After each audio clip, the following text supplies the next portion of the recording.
Welcome back to Barbecue My Way. We had a bunch of spaghetti and meatballs left over, so we're going to make a grilled spaghetti casserole. You got to try this.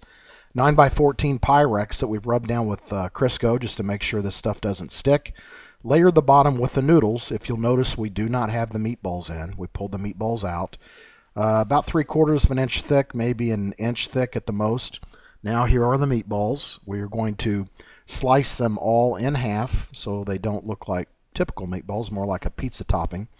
So we set those aside, and now we're going to take the noodles and hit them with some Italian seasonings, roughly a tablespoon. We put it in our palm and kind of grind it up to release those oils again. And we just sprinkle it over the top of the noodles. Now we have a couple of eggs. This is going to solidify the noodles on the bottom, making it kind of a casserole. So we throw a couple of eggs into a bowl. You could really use 3 eggs for this. In hindsight, I would have. And roughly a half a cup of milk. And then you're going to whisk it up really well, because you're going to want it obviously well incorporated, and you don't want chunks of scrambled eggs in your grilled spaghetti casserole. So now we take this mixture that we've whisked up, and we're going to pour it directly onto the noodles. In the meantime, I've already got the grill going with indirect heat. So now we take the noodles outside after we apply the eggs and make sure it's thoroughly spread out throughout the entire bed of noodles. And if you'll notice, it's a little darker because we let them cook out there for roughly 10 minutes.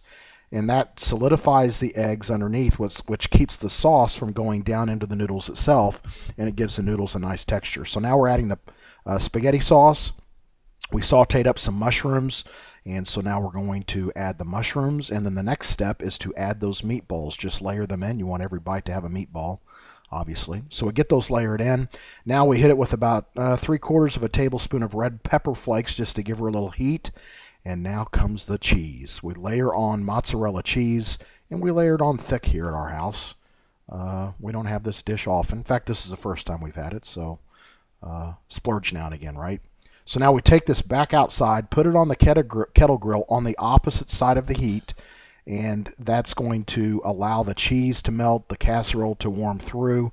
But we take off the lid one time, we rotate it so that there's a more even cooking, because part of that is exposed to the heat more than the other side. So we put the lid back on for maybe another 10 or 15 minutes. Remember, the eggs are pretty much set up. We're just kind of warming this through and melting the cheese at this point. So again, give it 10-15 minutes, and you can look at it, pull it out, and look how beautiful that cheese is melted. It started browning just a little bit on top.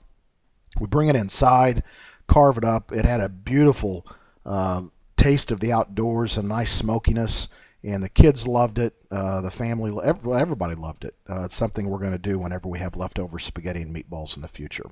So I hope you enjoy that. Give it a try, and we'll talk to you later.